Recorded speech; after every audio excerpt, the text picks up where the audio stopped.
sini dengan kakakmu. Kami di saat ini kami akan berdiskusi tentang pengalaman hidup. Dan di sini banyak pengalaman hidup yang tidak sama, semua orang tidak sama kan. Jadi saya ingin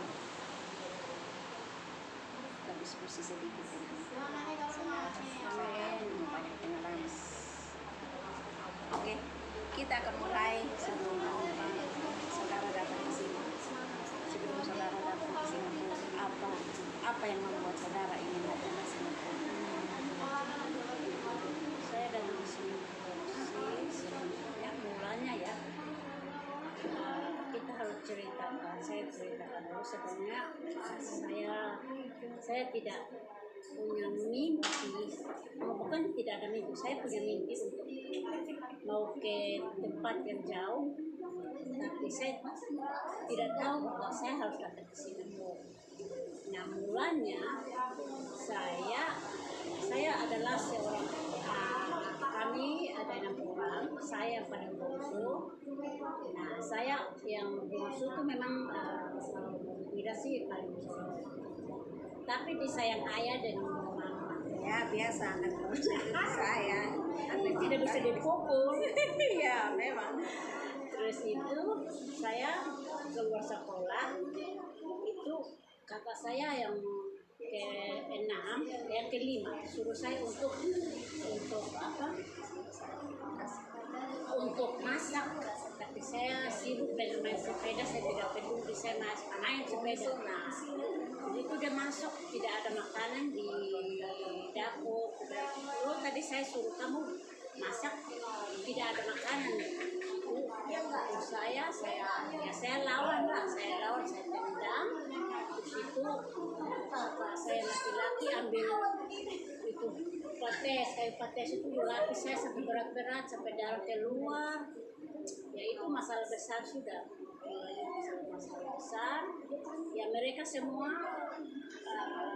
mereka bela kata saya, sedangkan saya mereka tidak bela saya. Itu saya dipukul berat-berat, saya lari tinggal jalan kota. Terus itu 2-3 hari terus papa saya dan mama saya pulang, mereka cari saya tinggal di dalam permisi, saya dalam musim, saya sembunyi di dalam. Itu kata mama saya suruh saya keluar. Terus itu saya tidak kasih tahu bahwa saya mau lari ke Kupang, padahal saya tidak tahu Kupang itu mana, karena saya itu saya lari pagi dan pertama saya turun Kupang, saya tahu Kupang. Saya punya uang cuma hanya 20.000. Itu saya naik, saya sembunyi, saya punya pakaian, SPP, saya ambil susah, saya pergi Kupang lah.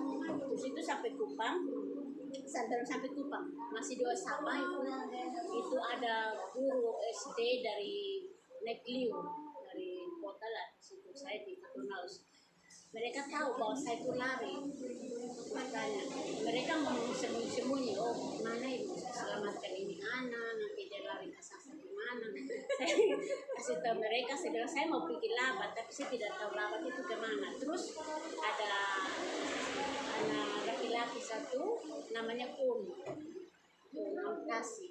Terus dia bilang, oke, saya bawa kakak ke ini di Retano di Perfui. Saya ikut dia, dia antar saya di sana. Kaget juga di Bahlum ini anak kok tiba-tiba datang sini, tapi mereka tidak tahu karena saya bawa saya mau ke rumahnya. Itu di situ mereka tampung saya cari kerja di Kupang. Itu 1-2-3 bulan saya sudah tahu Kupang, saya sudah jalan sendiri. Bagaimana siapa yang ngajar saudara datang?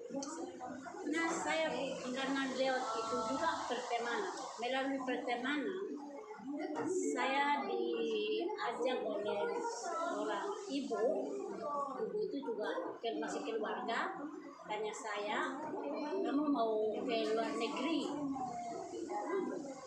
Padahal saya tahu juga karena waktu itu bilang kalau kita mau pergi luar negeri, bilang mereka memperkosa kita, perlakuan kita dengan banyak bahasa kan.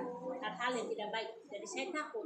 Tapi Mama Eti saya bilang tidak takut, semuanya akan lancar. Itu saya diurus dan sembunyi-sembunyi. Bapak saya, ketika saya antik saya jual bang itu antik juga. Itu gara-gara mau jalan ke Singapura. Tapi saya belum tahu bahwa saya mau datang ke Singapura. Saya pokoknya mau jalan saja.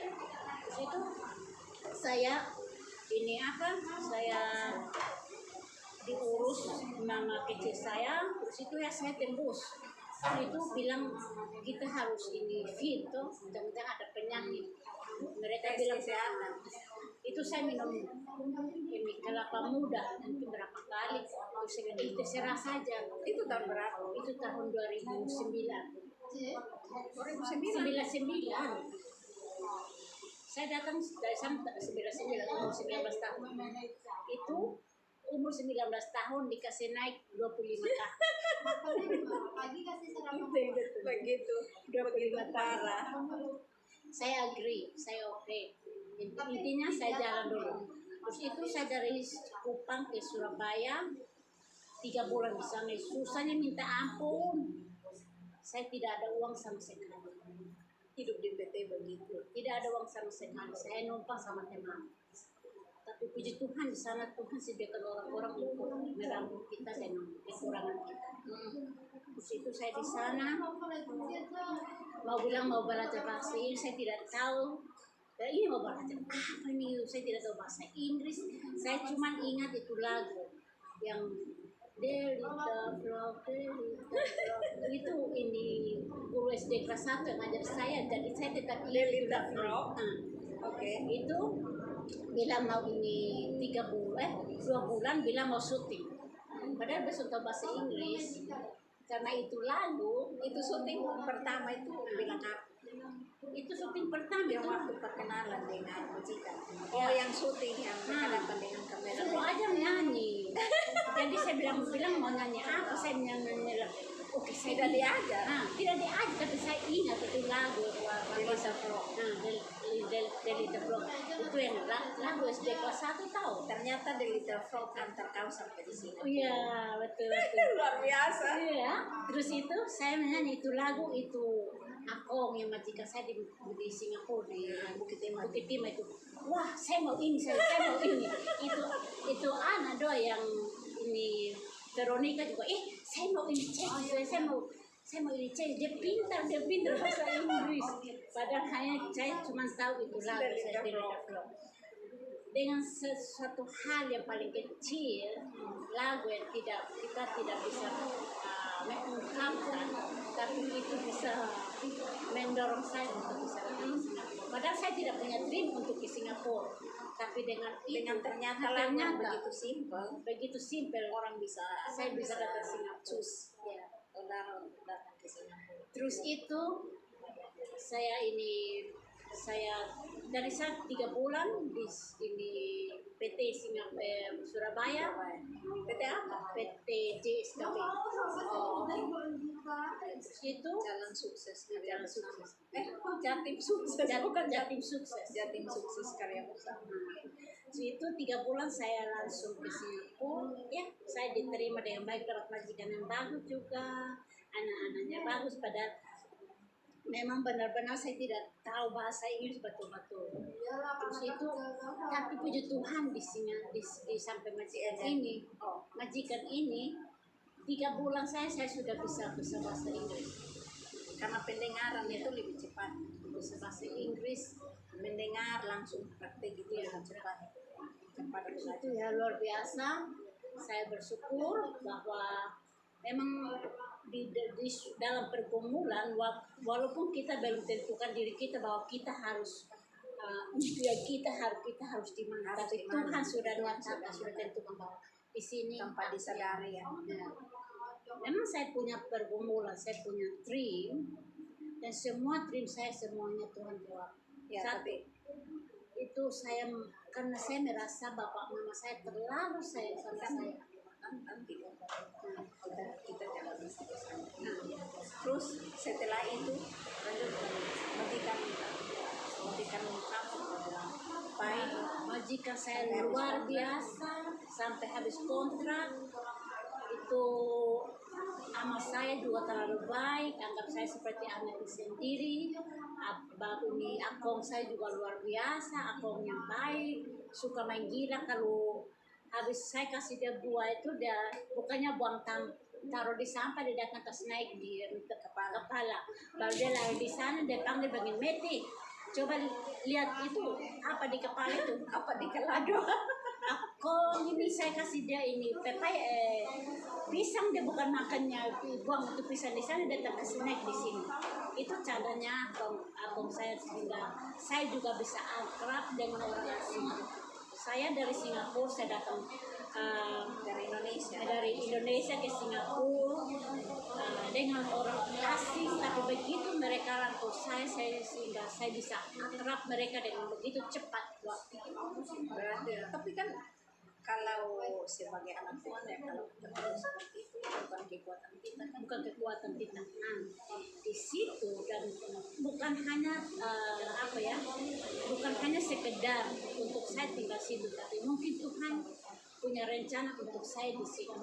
Kenapa?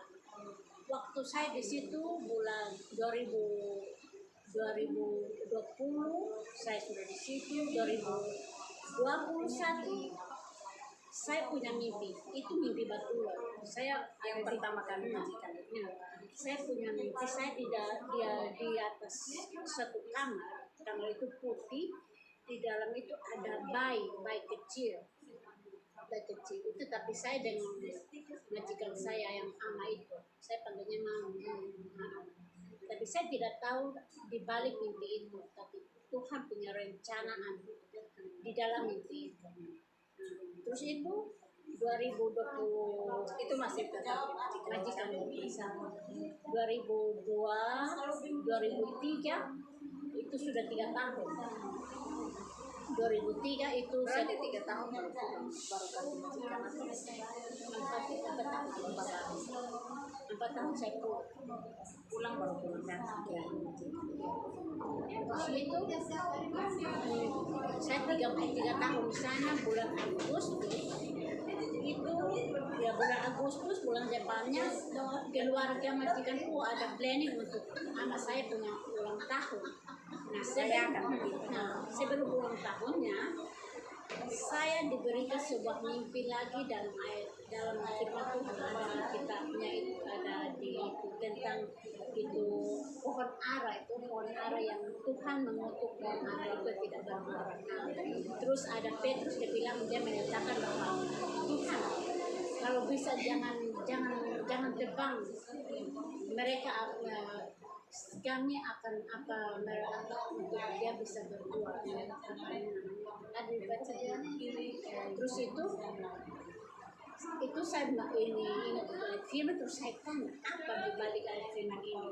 Terus itu dia punya ulang tahun, majikan punya ulang tahun bulan September.